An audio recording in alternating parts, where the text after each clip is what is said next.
Hello everyone, in this video I'll give you quick legal checklist before raising the fund. अगर आप अपना business आगे लेके जा रहे हैं, आप स्टार्ट कर रहे हैं, आपको फंड्स लगते हैं, आप इन्वेस्टर को पिच करते हैं, तो कौन सी ऐसी चीज़ें जो आपको ध्यान में रखनी पड़ेगी जिससे आपकी फंडिंग रेज करना ईजी हो जाएगा। तो number 1 is clean business incorporation. जब भी आप इन्वेस्टर के पास पिच करें तो मेक श्योर करें कि आपका जो बिज़नेस इनकॉर्पोरेशन है वो क्लीन रहे। मतलब आपकी एक प्रॉपर कंपनी इनकॉर्पोरेटेड हो, जो एमसीए पे रजिस्टर्ड हो, जिसका एक करेक्ट बिजनेस स्ट्रक्चर हो, जिसमें सारी roles and responsibility properly divided हो, प्रॉपर सिन नंबर हो, कंपनी का पैन हो, जीएसटी हो, जिससे क्या होता है कि एक क्लियर पिक्चर फॉर्म हो जाती है बिज़नेस की और इन्वेस्टर्स को भी समझ में आता है कि कंपनी में क्या चल रहा है, कैसे रोल्स एंड रिस्पॉन्सिबिलिटी डिवाइडेड है, तो वो इजी रहता है फंड रेज करने में। और सेकेंड नंबर टिप है क्लियर कैप टेबल। आपकी कैप टेबल रहती है, कैप टेबल मतलब कितना कितना शेयर होल्डिंग किसके पास होना चाहिए, कोई डिस्प्यूट्स तो नहीं है, कोई हिडन पार्टनर्स तो नहीं है, फाउंडर की कितनी शेयर होल्डिंग होगी, आपका कोई ईसॉप पुल तो नहीं आपने क्रिएट किया है कंपनी में। तो ये सारी चीज़ें प्लीज़ डिस्क्लोज करें अपने इन्वेस्टर को so that they can make a clear decision. और if equity is unclear investment is impossible. तो मेक श्योर करें कि आप जो भी चीज़ें मेंटेन करें वो क्लियरली मेंटेन करें और कुछ भी हिडन ना रखें। Checklist number 3 is founder and share holder agreement. Founder और शेयर होल्डर का एग्रीमेंट दोनों डिफरेंट चीज़ होती है। Founders are also share holders, लेकिन जो अलग से शेयर होल्डर है जो कंपनी में इन्वेस्ट करते हैं, उनका एक प्रॉपर एग्रीमेंट होना चाहिए और उसमें प्रॉपरली मेंशन होना चाहिए कि क्या क्या राइट्स शेयर होल्डर को दिए जा रहे हैं। वोटिंग राइट हो गए, डिविडेंड राइट हो गए, उनका ग्रोथ कैसा रहेगा, क्या रहेगा। तो ये एक प्रॉपर एग्रीमेंट आप लोगों को बनाना पड़ेगा और जिससे क्लैरिटी मेंटेन रहेगी। Checklist number 4 is IP and brand ownership.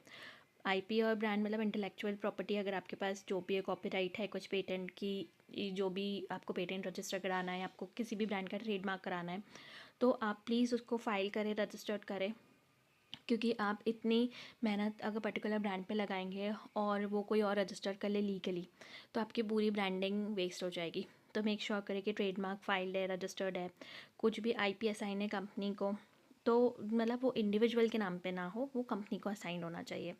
और एनडीए और आईपी क्लॉसेस विद एम्प्लॉयर और फ्रीलांसर मतलब नॉन डिस्क्लोजर एग्रीमेंट आपका आपके एम्प्लॉयज़ के साथ और फ्रीलांसर्स अगर आपने हायर कर रखे, तो मेक श्योर करें कि आपका जो आइडिया है वो एक नॉन डिस्क्लोजर एग्रीमेंट के साथ मेंटेन रहे और आपका जो आइडिया, आपका जो बिज़नेस है, उसको कोई डिस्क्लोज ना करे।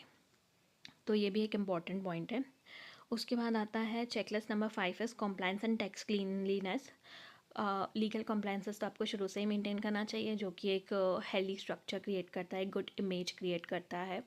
और कॉम्प्लायंसेस आपको जो भी लीगल कॉम्प्लायंसेस हो गए और टैक्स रिलेटेड कॉम्प्लायंसेस आपको सारे मेंटेन करके रखना है फ्रॉम डे 1। जैसे जीएसटी टीडीएस फाइलिंग हो गई, कुछ आरओसी के कॉम्प्लायंसेस रहते हैं कंपनी के बहुत सारे, तो वो प्रॉपर वे में मेंटेन रहे।